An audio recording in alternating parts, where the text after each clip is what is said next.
It's your boy Ryan. Every week we do this. We do this here on Thursday nights. It is the antidote. We look at what's happening in the world, and not only do we dive deep, not only do we get to the root, we also talk about what we can do to find connection and community in that space. Thank you so much for being here. It really, really means a lot that you're here. Go ahead and like this, whether you're watching on TikTok, whether you're watching on YouTube. It really, really means a lot when you like this, when you subscribe, follow, tell your friends to come on through. We really, really appreciate it. It really, like I said, we can't say it enough. It means a lot. We're gonna go ahead and let folks join us here, getting started. It's Stephanie. What's up? Susan. What's up? Go ahead and drop in the chat where you're joining us from. Really appreciate these conversations cannot be overstated. We need to make sure that we are having the hard conversations, diving deep into these complex issues, and making sure not only that we just understand them, not so that we can go win debates, not so that we can go out and strengthen our silos, but so that we can actually go and make connections. Maybe we can build some community that responds appropriately in these wild times. That's what the antidote is about. Again, I'm your boy, Ryan Verdon, the executive director of Lear Cultural Coaching. You can check us out, learculturalcoaching.com. We do this community thing. We do this, and we're happy to be here. I'm happy to be here tonight with you all. So, without further ado, I'm going to go ahead and jump into the show. And so tonight's show is really searching for how do we connect given the tidal wave of stuff that's happening in the world today. And so let's talk about some of those. What do we mean when we say all the things that are happening in the world today, right?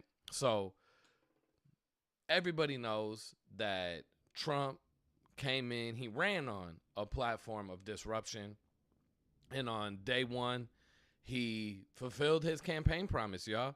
He said he was gonna disrupt things, and he has. So we need to sort through some of that, though. We need to sort through some of that.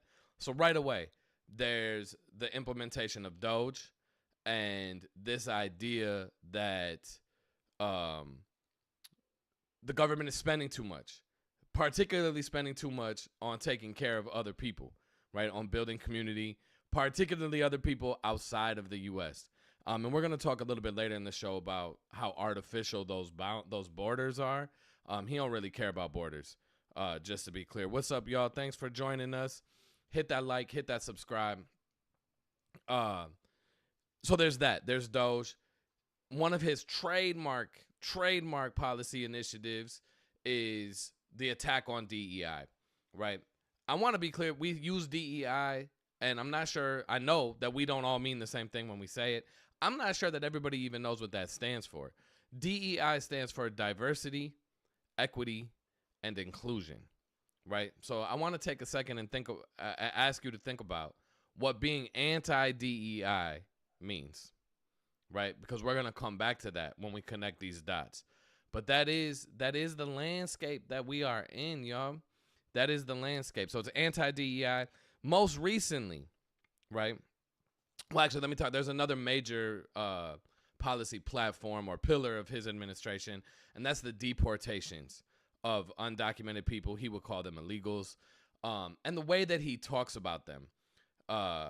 And then most recently, what we're all in the throes of right now is his tariffs and his policies, his trade policies, his actual economic policies, right?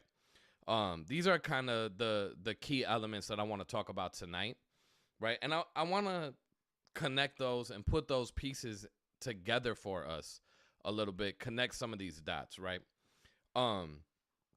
So first and foremost is this idea that identity politics is ruining America, making America weak, anything like that, right? I said this last week. America was built on identity politics. America was fundamentally about exclusion. If you weren't a white Anglo-Saxon Protestant, you did not get to participate in the mainstream economy. point blank, period, right?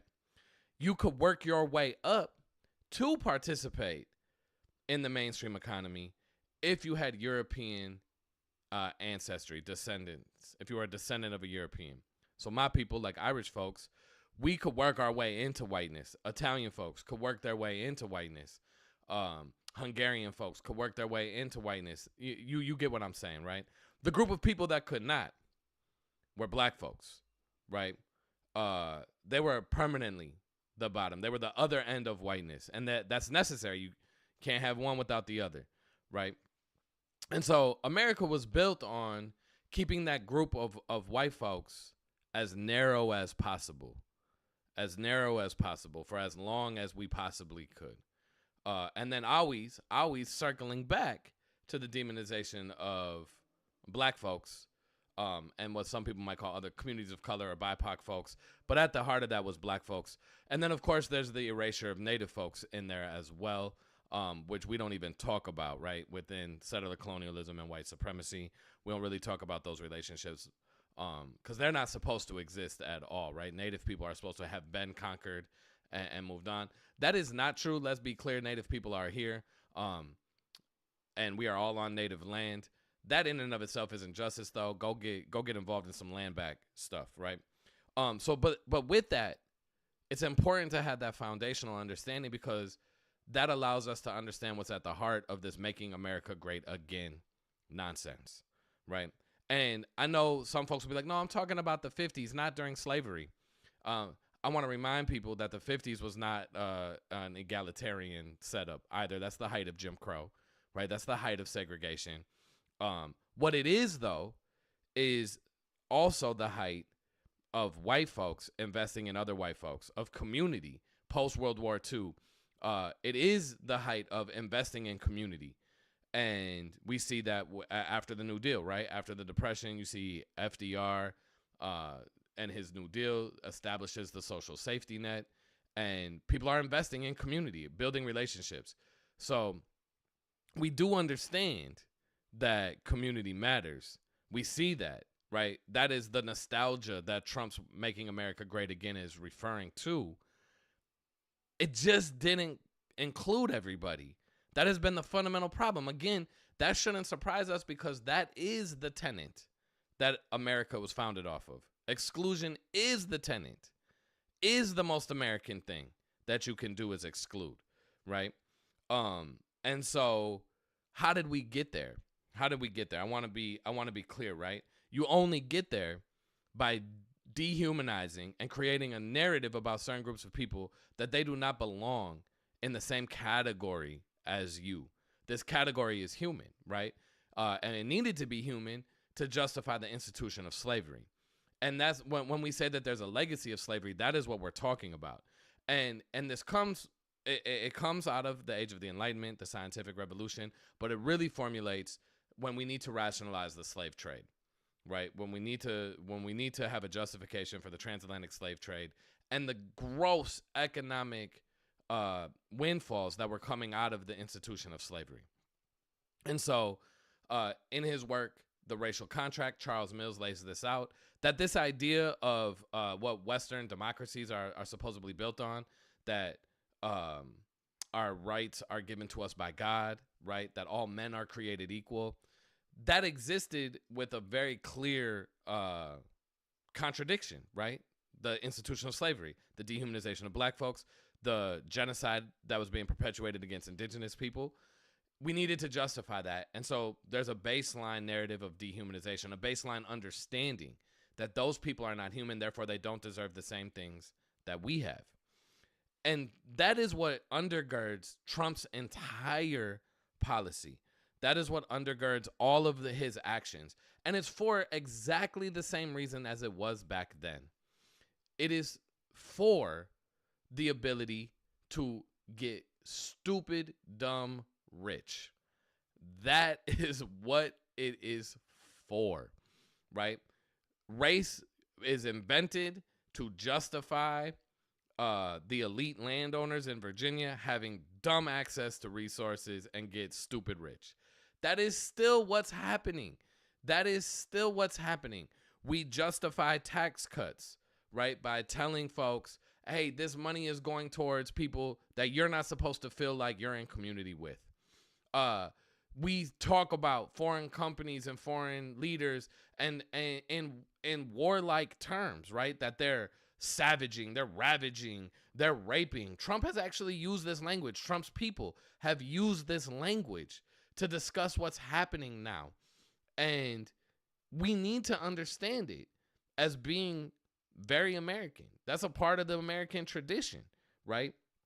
Is the exclusion, is demonization of the other so that markets can happen. That markets can control ourselves, can take control of what we do. The free market is anything but free if you provide labor, right? The free market is free if you're an elite capitalist landowner and you're free to exploit. That is what the free market really is. And we need to understand these things. The tariffs are that, right? It's a way to distract and deflect attention away from capitalists looking to exploit our labor, looking to exploit resources at our peril, right? To destroy the earth, to destroy creation. Don't look at that. Worry about Trende Aragua. Worry about MS-13. Worry about all these people and anybody who speaks up or provides a framework for understanding things differently. They got to go. They're labeled the enemy of the state. They're persona non grata. They got to go. This is a playbook as old as America. It even precedes America. Let's be real, right? Divide and conquer precedes America. That's why William Berkeley and them cats in Jamestown came up with it as a way to stop things like Bacon's Rebellion from happening again, right?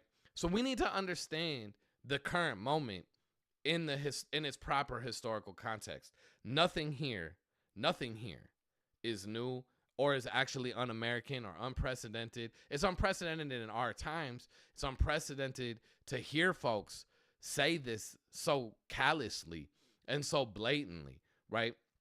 But that's American. That's America, right? But it's not all that's American.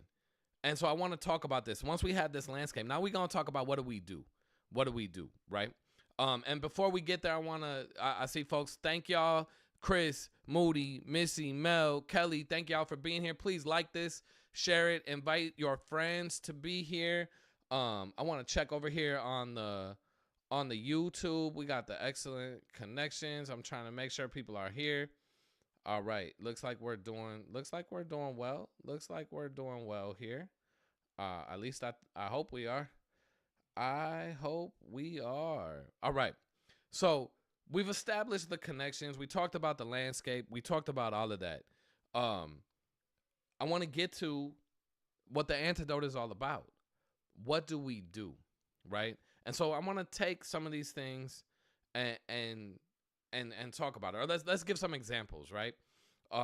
So for example, we had the tariffs hit, and the stock market crashed.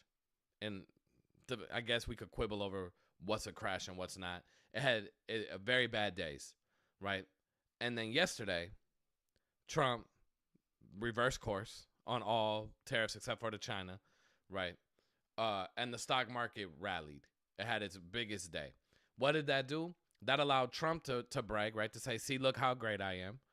And it also, though, allowed him and his people to make a whole lot of money. Because again, what is unique about Trump is that he ain't playing the game of Western democracies, of modern liberalism. He is saying, I am here. I am a robber baron.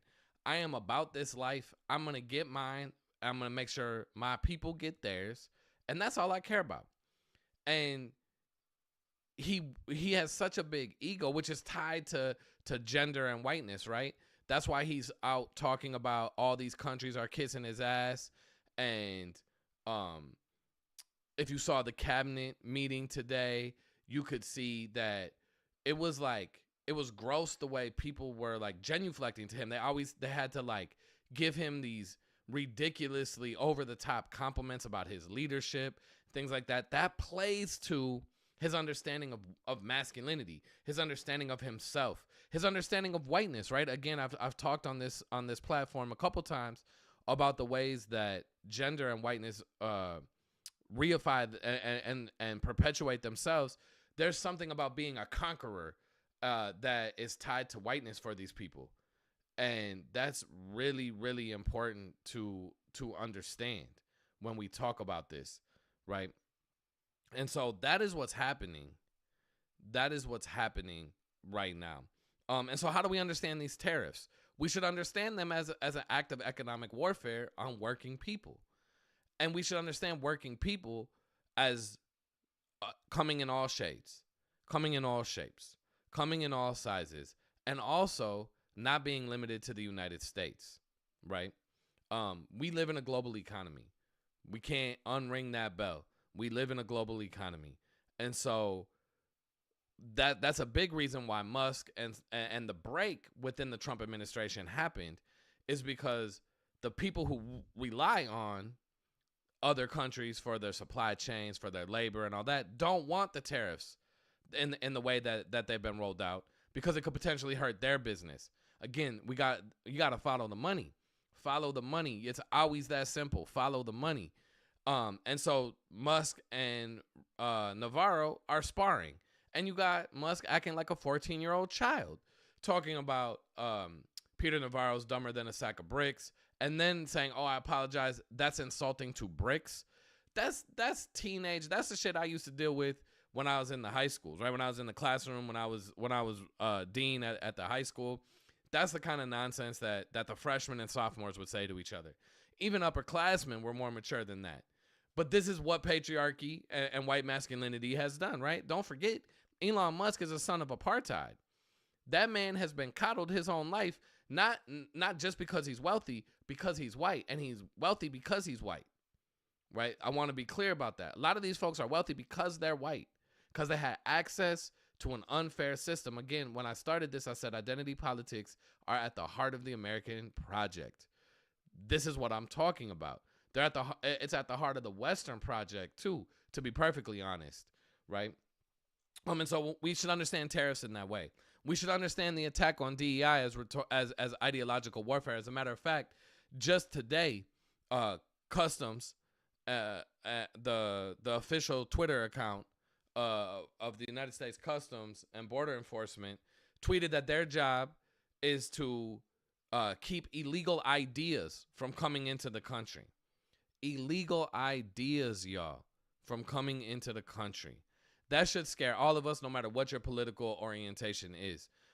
We are supposed to be a country where ideas flourish, right? Where we debate ideas, where we have dialogue about ideas, not a country that keeps ideas out, right? And as a matter of fact, it's so contradictory that Trump will turn around and say, look at China is a bad actor. They do this. They're authoritarian. They censor. Isn't that terrible? While he's keeping the AP out of the press corps in the White House. While his Customs and Border Enforcement is talking about keeping illegal ideas out of the country, right? This is what whiteness does. This is what he's hoping that white folks will understand, that as long as they don't go against whatever whiteness says is the order of the day, that they will have access to a mainstream economy, right? And that is how we need to understand these things. This attack on DEI is really about keeping relationships from happening. It's really about keeping us from caring about one another. That is what the attacks on DEI are for. They are supposed to keep us from caring about one another, from seeing somebody who looks different than us, somebody who moves in the world different than us, who prays different than us, who has different anatomy than us, who identifies in a way that we don't understand. We should see them as different from us and therefore not care about them, not work for their safety, for their benefit, not work for them to have a standard of living that is acceptable, that is humane. That is what these attacks on DEI are for. And then this idea of warfare, right? Him threatening Iran. This is about playing to a masculine prototype and an American mythology that of a rugged individual of the Western frontier. Everybody knows Trump, Musk, none of them would bust a grape in a fruit fight. We all know this.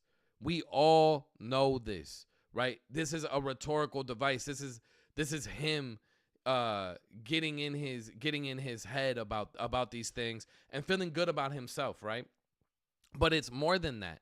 Why he attracts so many people is because so many people believe that once they go with that, they'll have access to a better life. They'll have access to the mainstream economy. And it doesn't matter. Now, this is the part, right? It doesn't matter that Trump's lying about that. And he is. I want to be clear. He is lying about that. Capitalists are never trying to allow the majority of people access to wealth, to resources. But where they're right is that if you align with whiteness historically in America, you do get benefits. It is advantageous to be white within white supremacy. It is advantageous to be considered a male within patriarchy, right? And so these things are all connected, and we need to understand how they're connected and what he's playing on at every moment. He's playing on different things at every moment, right? Sometimes they're contradictory, sometimes they don't make any sense, but they're always there. They are always there. I can't say that enough, okay? And so what do we do, right? What do we do about this? That's the next part. I want to shout out some people though. Deanna, how you doing? Ambivert, how you doing? And they have already bought Trump Musketeer. I don't know about that. Unlock Press. Please make sure you go ahead and like this live. All that. All right. So let's get into what do we do about this, right? What do we do about this before we get into some questions? So, and this is where people always get stuck. They're like, Ryan, just tell us, what do we do as white folks, as men, as this, as that, as able-bodied, as cisgendered, all these things? What do we do? And not only is that a frustrating question to be asking, right? Because you genuinely want to do well, you don't want to cause harm, and yet you don't know what to do, and you're told oftentimes that you do cause harm. It is also a frustrating question to be asked, right? Because people are like, what do you mean? What do you do? I'm on the other end of this. I don't know what you do. Do something though, right? And so I want to spend some serious time on this question because I think it's super important. Here's the thing that I say to folks. Start by understanding that your humanity, what makes you unique, your humanity, that spark, what animates you, that needs to animate why you care about this work, not the other way around. Too often, we think we're going to gain our humanity, or we're going to be animated by our activism, our work for social justice, or the fact that we care about others. We got that part backwards. We have to understand why we benefit as a human being from the dismantling of systems of oppression. This is something that I call mutual interest. If we can't articulate our mutual interest in the dismantling of systems of oppression, and when I say our, I am meaning, I'm talking about myself, right, and the groups that I am a part of. So I'm white, I'm a male, I'm cisgendered, I'm able-bodied, I speak English in America. That allows me certain access. That is important. It is important to understand why we are doing this. Why do we care? Why should we care about this? And it can't be for other people. That doesn't mean that can't be a part of what we're at, but it can't be the only thing, because what do we end up doing? Things for other people. And that's not sustainable. We have to be doing things with people. And in order to do things with people, particularly when the shit gets sticky, you have to know how you benefit from that, right? Too often, we understand self-interest in this really callous, really crude, really narrow capitalist framework, where self-interest is, how do I make a buck? How do I exploit somebody else to get material benefit, to make a profit, to maximize my margins, to get over, right? To get a bag.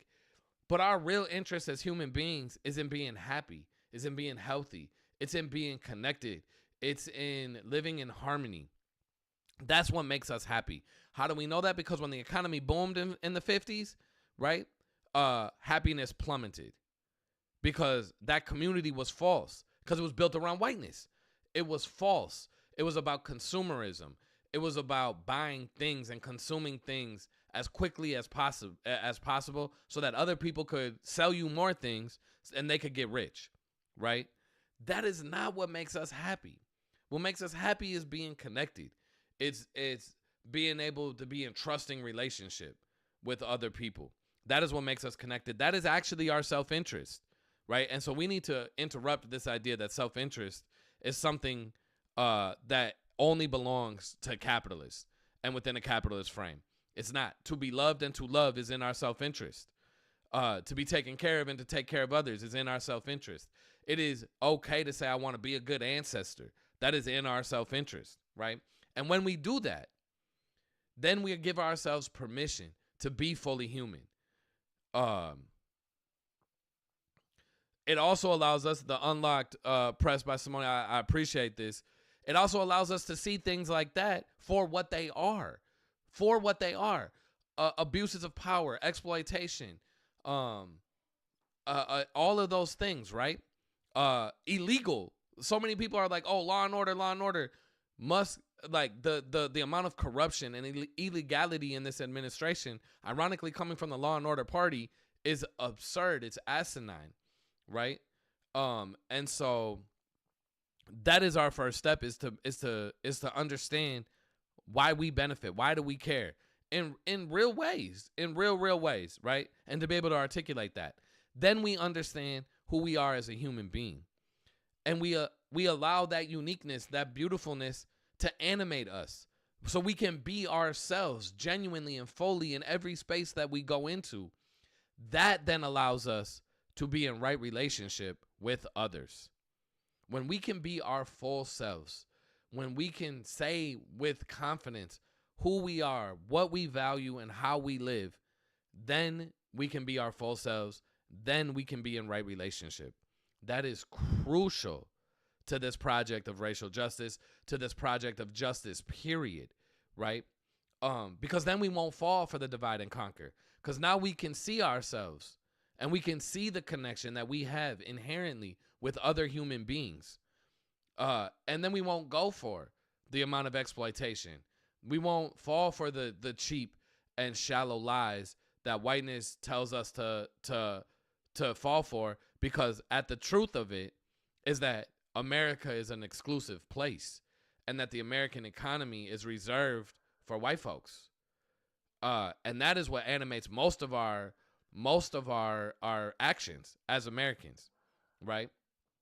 And so that is the move that we make when we're looking for how do we find community, right? It's not to go and shore up our skill set to be able to defend DEI, to go after Trumpers and be like, yeah, you fucked around and you found out. I'm not saying you should never do that. I certainly have done that. But the reality is we got to understand and become aware of why those folks did that. And then we have to offer them an alternative. And I'm not saying just them. We need an alternative. Those of us on the left, we need an alternative. Democrats ain't doing this for if we haven't figured that out yet, right? Liberalism is not the business. We need radical fundamental change in our country. We need a reordering of things, because liberalism isn't getting it done. Liberalism will never get it done. Why? Because liberalism springs on the scene and really takes control at the same time as free markets and capitalism, and that requires exploitation of others. And you have an exploitative workforce if you can other people. That is the point. That is the point. And so that's how we find connection. We build our awareness of why. We have an analysis of why this happened, and then we take some action that demonstrates we build community together. We care about community. That is how we come together, right? Even if our analysis don't fully align. Analysis take time. It takes trust to move people in a certain way, and most people are not happy, right? Even if you look and you're like, you know what? Nobody has left MAGA. Nobody has left Trump. Let's say that that's true. We know it's not, but let's say that that's true. He won roughly half, little over half of the folks that voted. Didn't set a turnout record for voting, so it ain't even like everybody It's the biggest election we've ever had, right? Didn't do that. That was Obama, I believe. I think that was Obama. It might have been Biden. But he didn't do it. Not this last time. And even then, he still got over half. A little over half. So, but only about half of the population voted. Of the voting population did vote. Which means you got a quarter, at best, of the population. That is not an overwhelming mandate, right? And most of the people that I know that didn't vote are doing so because they have a lived experience of the Western liberal order not doing what they needed to do, not caring about them, right? Treating them like fodder, treating them like cogs in a capitalist machine. And that machine is oiled by patriarchy. That machine is oiled by whiteness, right? And so we build community by understanding the tricks that those systems play and having an analysis that we can then communicate to others and offering community. Not everybody will take that. I want to be clear. I'm not saying that this is like, hey, come through here, this is going to work. Some folks will choose whiteness. Some folks will choose capitalism. They'll say, you know what? I have a little bit more access to this machine, and I'm gonna participate in grinding others underneath it so that I can get a little bit more piece of the pie. Some folks will do that. Some folks are the ops. That's just how it is. And you know what? So be it. We know what to do with ops. We know what to do with bullies. We got to do everything we can not to get to that point, though, right? We got to build something together if we ever want to live in peace. And I think that that's what we all genuinely want. We all want to live in peace at some point in time. And we got to be able to answer the question, what will you do when we win? If you can't answer that question, then we got an issue. What will you do when we win? Our whole lives, what makes us human, can't be working for social change. It can't be activism. It's crazy, I know, to hear that. If I would have said this 10 years ago, I would have been like, you're tripping, Ryan. You're absolutely tripping. But it cannot be that. We have to be human first and allow our humanity to animate our activism. We have to know why we're doing this. What do you want to do when you don't have to go to a protest? When you don't have to do these things? When I don't have to write the essay? When I don't have to do the antidote? What will we do? Right? That is what's going to hold on, I'm seeing things pop up. My bad. I don't know what that was. Somebody just sent me a co-host. Jump in the chat. Well, I don't know what that's about.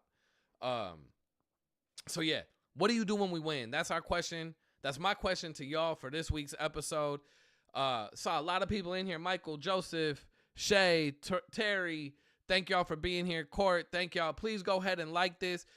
Jump in the chat. Let me know where you're from. If you're watching on YouTube, jump in the chat. Let me know where you're from. We didn't get our neighborhood troll this week. I appreciate that. I'm not gonna hold you. It is that time, y'all. Let's take some questions. Leah, what's up? Ramon, what's up? I'm taking questions, y'all. What's good?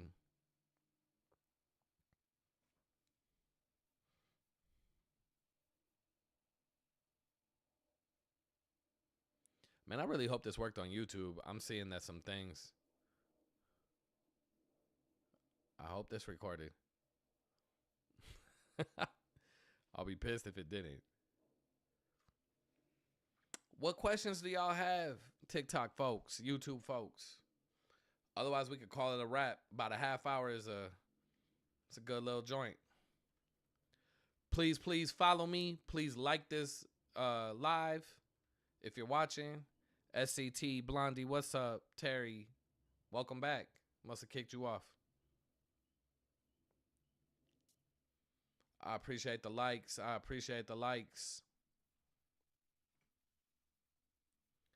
All right, y'all. I'm not secretive utopian freedom cities that are being built.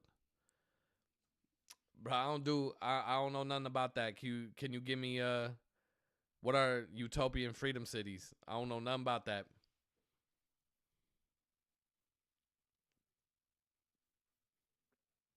Isabella, what's up? Unlock press. Tell me more about those.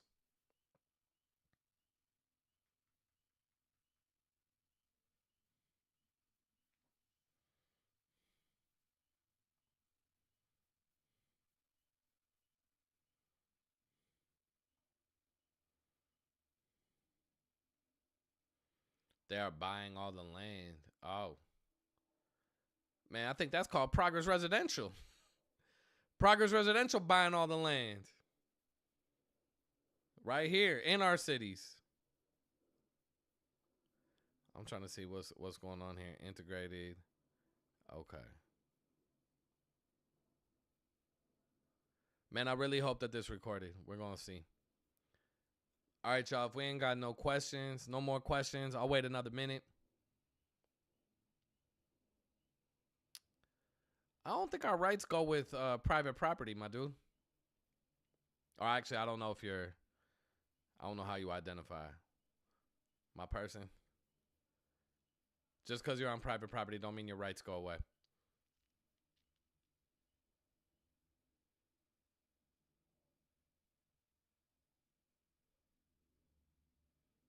Now, we'll have some Supreme Courts that decide that, right? Like we're seeing right now, the Supreme Court is allowing, we'll see about due process. We'll see about all that.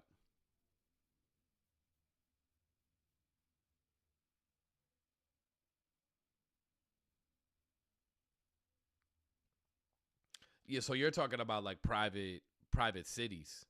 That's crazy. Yeah, that would be a problem. I mean, they did that, right? Like Levittown and company towns. Those are a thing. Those have been a thing for sure. Those are wild.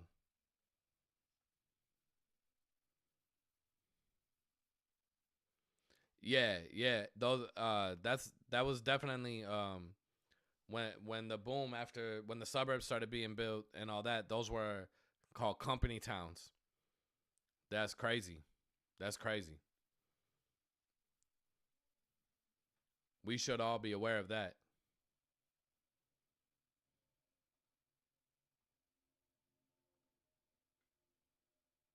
Absolutely. All right, y'all. Thank you for being here. Absolutely, they're diverting our attention to hating each other. Appreciate y'all being here. Make sure you like, make sure you subscribe, check out the YouTube, check out, share, repost the other videos. We got a lot of good stuff on here. We're here every Thursday night. Make sure you join us. Peace and love.